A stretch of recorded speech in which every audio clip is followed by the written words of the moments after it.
శుక్లాంబరధరం విష్ణుం శశివర్ణం చతుర్భుజం ప్రసన్నవదనం ధ్యాయేత్ సర్వ విఘ్నోపశాంతయే అగజానన పద్మార్కం గజాననమహర్నిశం అనేకదం తం భక్తానాం ఏకదంతం ఉపాసమే. ఇదే చెప్పుకుంటాం. ఇప్పుడు గజాననుడు అంటే వినాయకుడు అన్నారు. సంస్కృతంలో అగజాననుడు అంటే ఎవరు? గజాననుడు కానివాడు అని అర్థం వస్తుంది. వ్యాసుల వారు గణపతి ఇద్దరు ఓ ఒప్పందం పెట్టుకున్నారు. నేను భారతం చెప్తుంటాను, నువ్వు ఆగకుండా రాస్తూ పోవాలి అని. సరేనయ్యా, నేను ఆగకుండా రాస్తాను, నువ్వు చెప్పడం ఆగిపోతే ఎక్కడ ఆగిపోతే అక్కడ వదిలిపెట్టి వెళ్ళిపోతా అన్నాడు. ఓహో, ఇట్లా ఉందా నీ సంగతి అని వ్యాసుల వారు, సరేనయ్యా నేను చెప్పింది నీకు ఎక్కడైనా అర్థం కాకపోతే అక్కడ ఆగు అన్నాడు. అని వ్యాస ఘట్టాలు అని ఇట్లాంటి ఒక 40 శ్లోకాల పైన ఉంటాయి.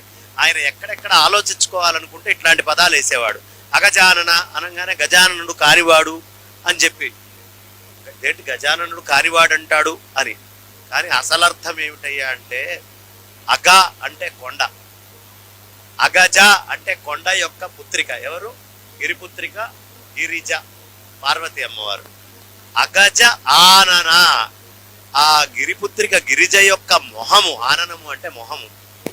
అగజానన పద్మార్కం, సూర్యుడి కిరణం వస్తే పద్మం ఎట్లా విచ్చుకుంటుందో అట్లా విచ్చుకుంటుందట ఆవిడ మొహం ఎప్పుడూ. గజానన మహర్నిశం, వినాయకుణ్ణి తలుచుకున్నంత మాత్రానే ఆవిడ మొహం ఇలా విచ్చుకుంటుంది. ఏ తల్లికి మాత్రం కొడుకు గురించి గొప్పగా చెప్తూ ఉంటే, కొడుకు గురించి చెప్తుంటే, కొడుకు విషయం వస్తే, కూతురు విషయం వస్తే అలా విచ్చుకోదు, మొహం విచ్చుకుంటుంది.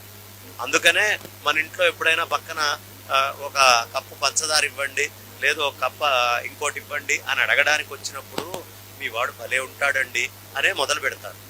ఎందుకంటే మొహం విచ్చుకుంటుంది అక్కడ. కాబట్టి అగజానన పద్మార్కం గజాననం అహర్నిశం. ఆయన ఎలాంటి వాడయ్యా? అనేకదం తం భక్తానం, ఎన్నో విషయాల్ని మనందరికీ అందిస్తూ ఉంటాడు. ఏ కోరికలుంటే ఆ కోరికలు భక్తులకు ఇస్తూ ఉంటాడు. ఏకదంతం ఉపాస్మహే.